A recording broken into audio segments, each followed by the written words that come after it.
Well, it's World Sleep Day today, and the score for Singapore does not look good. Foreign 10 say they sleep well for just 1 to 3 nights in a week.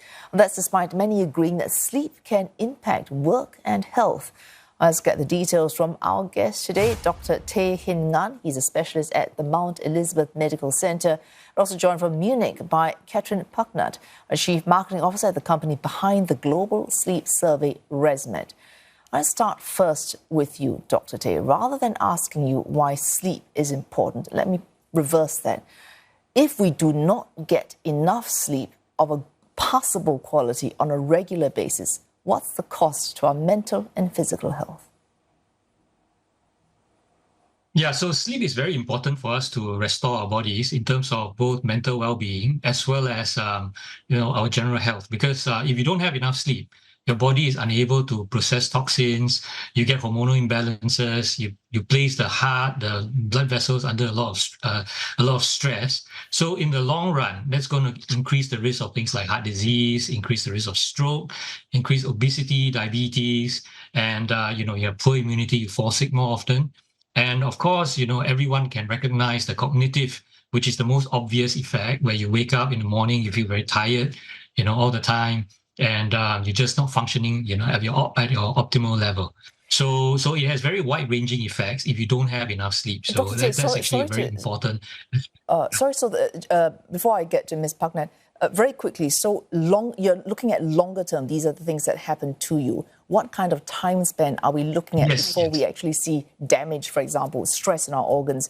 And what kind of short-term damage should we be looking for in terms of lack of quality sleep on a regular basis? Very quickly, Dr. Tay.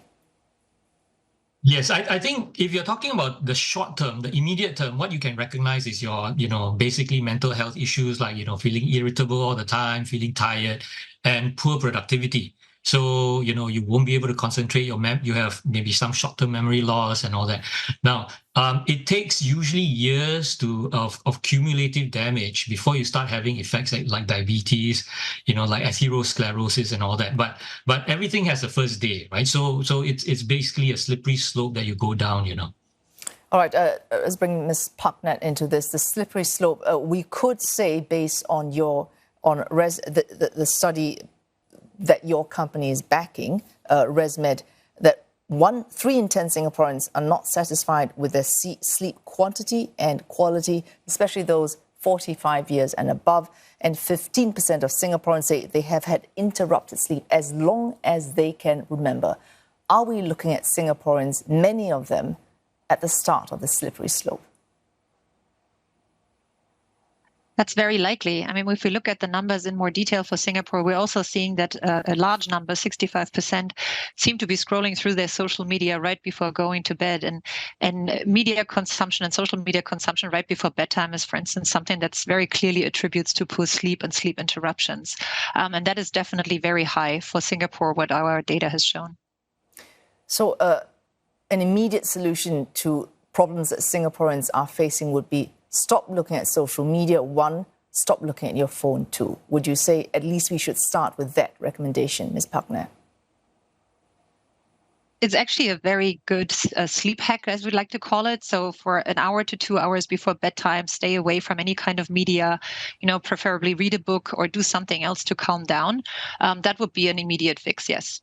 All right, so Dr. Tay, they talk about light coming from your phones. Is it the content or is it the physical interaction we have with our phones that makes it hard to sleep? And if that is the case, would this be enough? Just breaking this pattern of behavior, would that be enough to vastly improve the sleep for the majority? I think it's probably multifactorial because the light cycle does affect our circadian rhythm, and the second thing is depending on what you're consuming, right? If you're consuming some very stimulating kind of media, like if you're watching a horror movie or perhaps some action movie, things like that, or you're playing action games like first-person shooters and all that, that's going to affect your sleep because your autonomic system and all that, your fight and flight response will all be activated. So that's not ideal for you to initiate sleep.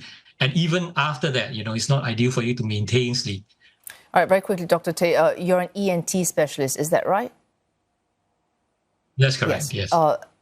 Generally, I'd say the feeling in the medical profession is medication is not the way to treat problems with sleep. What's your position on that? Is there a way, at least for medication, in the very short term, to break the vicious cycle of anxiety and sleep? Very quickly. Yes. So there are different kinds of sleep problems. So that's kind of simplifying the situation. So if you're talking about insomnia, then yes, I mean, usually we try not to give medication in the first place, right? There are cognitive behavioral therapy, things like, tension and relaxation exercises and good sleep hygiene. Those are the things that should come first.